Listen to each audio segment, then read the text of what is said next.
Bonjour à vous les premières, on va commencer par la correction de l'exercice 7, page 198, donc la synthèse d'un timbre. Donc première question, déterminer la fréquence fondamentale F du son produit par le synthétiseur. On peut déterminer la fréquence grâce au graphique qui est ici. On sait que pour trouver la fréquence, il faut d'abord calculer la période. La période, c'est le temps d'un motif élémentaire. On voit que ce motif élémentaire, il dure, d'après le début du graphique, approximativement 9, et on voit que c'est des millisecondes, donc 9 millisecondes. Si on veut être plus précis, on prend plusieurs motifs élémentaires, donc 1, 2, 3, 4, 5, et on voit qu'on arrive à un tout petit peu moins de 46 millisecondes. Si on cherche à être précis, ça fait approximativement 45,7 millisecondes.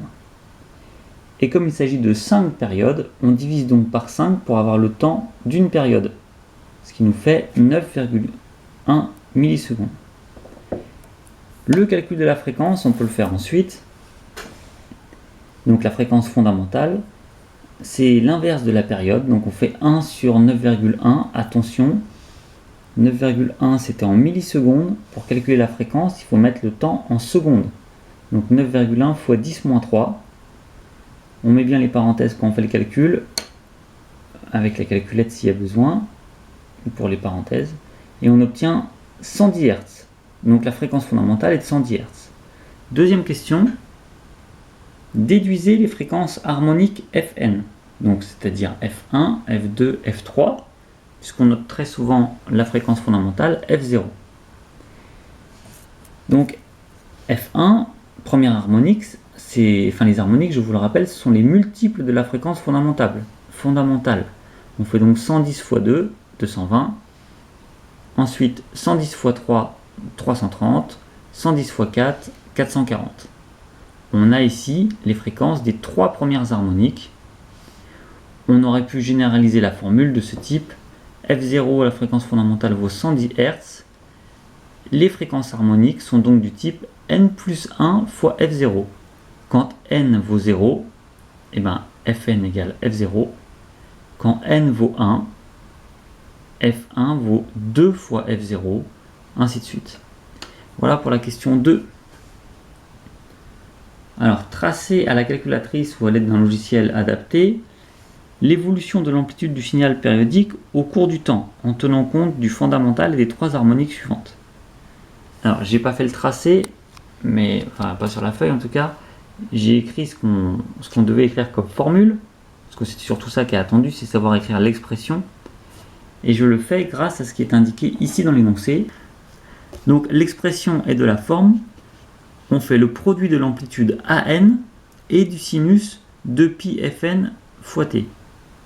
Donc à chaque fois, pour chaque harmonique, et pour la fondamentale aussi, on fait l'amplitude fois le sinus de 2π fois la fréquence fois t. Où est-ce qu'on a l'information de l'amplitude? Dans ce tableau. Là on a l'amplitude pour la fréquence fondamentale, là l'amplitude pour l'harmonique de rang 1, l'amplitude pour l'harmonique de rang 2 et l'amplitude pour l'harmonique de rang 3. C'est pour ça qu'ici on a 0,4, 0,3, 0,2 et 0,1. Et pour les fréquences, c'est ce qu'on a trouvé juste au-dessus. 110, 220, 330, 440. On additionne chaque composante de la fonction, la fondamentale et les harmoniques, et on a la fonction totale.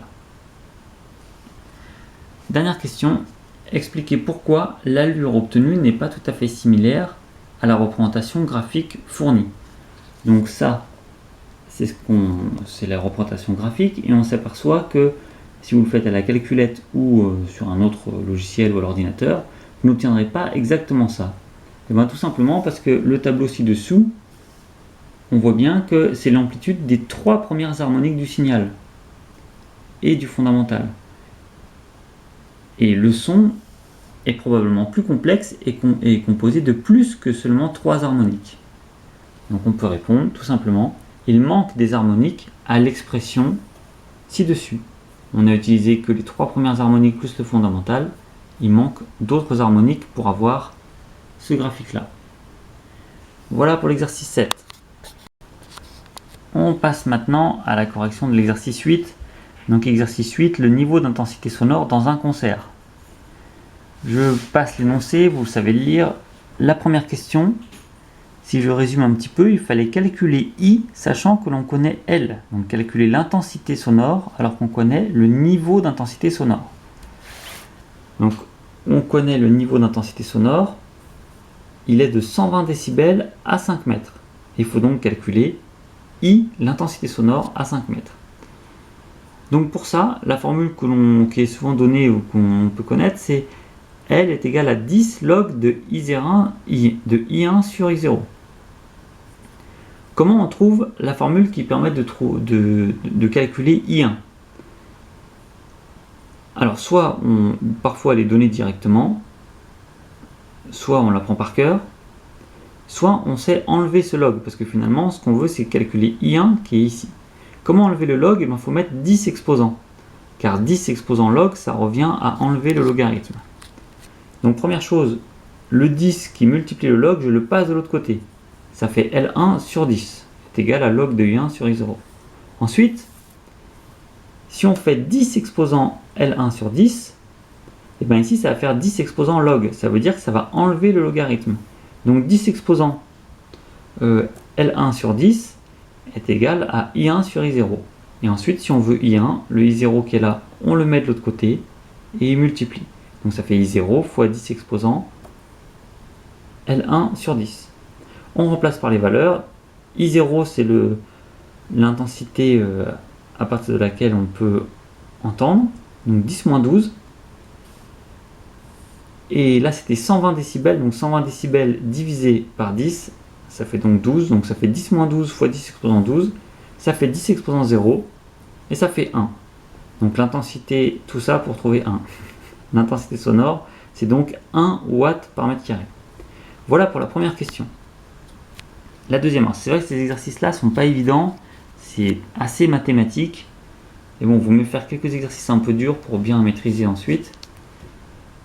Donc cette fois, sachant que l'intensité sonore est une puissance par unité de surface, en déduire l'expression de I2 en fonction de I1 et des distances considérées. Donc si on simplifie un petit peu, il faut trouver l'expression de l'intensité selon la distance à laquelle on est de la source sonore. Alors, ce qu'on sait au départ, c'est que l'intensité, c'est la puissance divisée par la surface. La surface de la sphère, puisque le son se disperse tout autour de la zone d'émission, donc on peut considérer qu'il se répartit sur une surface tout autour. Cette surface, c'est 4pi fois r carré. Donc, l'expression de la puissance, c'est I1 fois 4pi fois r carré. Non, je suis là, pardon. Ouais, fois r carré, et comme r, il valait 5 tout à l'heure, ici, quand on a calculé I1, c'est pour un rayon de 5 mètres, on peut donc dire que la puissance, c'est I1 fois 4pi fois 5 au carré. Ce qui nous fait évidemment 25. Maintenant, on veut calculer l'expression d'une intensité à une certaine distance, qu'on appelle I2. On fait donc la formule P sur 4pi fois r carré. Et R, on ne connaît pas sa valeur. P1, on connaît sa valeur, c'est I1 fois 4pi fois 5 au carré. Et la surface, c'est toujours 4pi r carré. Ce qui nous donne, en simplifiant les 4pi et en mettant 25 à la place de 5 au carré, 25 fois I1 sur r carré. Voilà comment on obtient l'intensité sonore à une distance r de la source. Dernière question. Calculer la perte en décibels du niveau d'intensité sonore perçu entre le public à l'avant et le public à l'arrière lors d'un concert. Sachant qu'il était indiqué qu'à l'avant, on se retrouve à 5 mètres et à l'arrière, on est à 100 mètres. Il faut donc calculer cette fois l'intensité sonore à 100 mètres. Et bien on a la formule juste au-dessus, donc on remplace 25 fois I1 divisé par 100 au carré, et ça fait 2,5 fois 10 moins 3 watts par mètre carré. Là on a trouvé I. Maintenant il faut trouver L, le niveau d'intensité sonore. la formule de L, on l'a vu au-dessus, c'est celle-là. Oups. L égale 10 log de I1 sur I0. On remplace par les valeurs, on vient de trouver I1, enfin I1, I2 maintenant, on vient de trouver I2, et I0 c'est toujours 10-12. On trouve cette fois 94 décibels. Il y avait donc 120 décibels au plus près, 94 au plus loin, ça fait donc une perte en décibels de 120 moins 94, c'est-à-dire 26 décibels. Voilà pour l'exercice 8 qui n'était pas évident, qui était très mathématique, comme souvent dans ce chapitre. Mais je pense qu'il est souhaitable de maîtriser ça. Merci. Il nous reste l'exercice 9 qui n'est pas le plus facile au sujet de la guitare. Je ne vais pas lire tout l'énoncé. Je passe à la première question qui est assez facile. Précisez comment évolue la fréquence fondamentale du son émis par une corde vibrante dont on diminue la longueur. Donc il faut se rappeler que plus la longueur est grande, plus le son est grave. Donc plus la longueur va être courte, plus le son va être aigu. Donc si on diminue la longueur, on va avoir un son plus aigu, ce qui signifie que la fréquence va être plus élevée. Donc la réponse, on peut la noter de cette manière-là. La fréquence obtenue est inversement proportionnelle à la longueur de la corde. En effet, la fréquence elle est de type A sur L. Donc si L diminue, alors F augmente. Voilà la façon peut-être la plus simple de répondre sans même parler de aigu ou de grave. Petit 2, c'est un peu plus dur. Exprimez la longueur de la corde Ln entre la frette en contact et le chevalet en fonction de la fréquence fondamentale émise F', la fréquence fondamentale F de la corde à vide et L la longueur de la corde à vide. Alors, le plus long, c'est de comprendre la question. Ce qu'il faut comprendre, c'est que avec la guitare, je commence par la guitare, soit on fait vibrer la corde seule, donc sur toute sa longueur, soit on vient placer son doigt sur les différentes frettes qui existent sur la guitare, ce qui permet de raccourcir la longueur de la corde. Et donc, on a deux cas de figure, soit la corde à vide, soit la corde raccourcie, avec N en fait qui va être le numéro de la frette sur laquelle on va appuyer. Alors la corde à vide, on a F qui est égal à A sur L. Donc A qui est une constante est égal à F fois L. Si la corde est plus courte, donc c'est une constante qui dépend de la corde. Donc on ne rentre pas dans le détail, la masse linéique de la corde par exemple. Si la corde est plus courte, et bien F', ça va être A sur Ln, la nouvelle longueur de la corde, ici. On a donc cette constante qui est aussi égale à F' fois Ln. On voit qu'il y a une relation entre les deux, puisque les deux expressions sont égales à A. On peut donc écrire que F' fois Ln égale F fois L. Et on a enfin l'expression de Ln, donc la longueur de la corde selon les fréquences du son de la corde à vide et du son produit. Ln est égal à F fois L sur F'. Je rappelle, L c'est la longueur totale de la corde à vide, F c'est la fréquence qu'elle provoque lorsqu'elle vibre, F' c'est la fréquence qu'on obtient lorsque la corde vibre, lorsqu'on a diminué sa longueur. On passe à la troisième question. Alors en plus, elle est difficile et il y a une erreur dans l'énoncé. Démontrer que 1 sur 2 exposant n sur 12 est égal à f' sur f. Donc il y a une erreur, ici c'est pas 1 sur 2 exposant n sur 12, mais c'est directement 2 exposant n sur 12. On va voir pourquoi. Donc on vient de voir que ln était égal à ça. Ok. On peut donc dire que f' sur f est égal à L sur Ln. C'est un simple produit en croix. C'est-à-dire que Ln qui est là, je le mets en bas ici, F' qui est en bas ici qui divise, je le mets en haut, et F qui multiplie ici, il va diviser de l'autre côté. Donc ça fait F' sur F est égal à L sur Ln. Et dans l'énoncé, il est indiqué que Ln est égal à L sur 2 exposant n sur 12. Je remplace donc Ln par L sur L exposant 2n sur 12. Donc voilà ce qu'on obtient. Et si on simplifie, ici, est égal à 2 exposant n sur 12. C'est-à-dire que ici, ça va faire, je reprends, quand je simplifie les L, on les remplace par des 1. Et quand on divise par 1 sur quelque chose, ça revient à multiplier directement par ce quelque chose. Donc, f' sur f est bien égal à 2 exposant n sur 12. Il y a une erreur dans l'énoncé. Et ensuite, il a indiqué que ça équivaut à ça. Et en effet, j'ai bien vérifié, c'est bien l'expression que j'ai marquée ici sur la correction qui équivaut à celle-ci, et non pas celle donnée dans le livre. Dernière question. Il faut calculer en fait le numéro de la frette pour obtenir la fréquence de la corde d'après. Donc, on utilise la formule qui était donnée ici.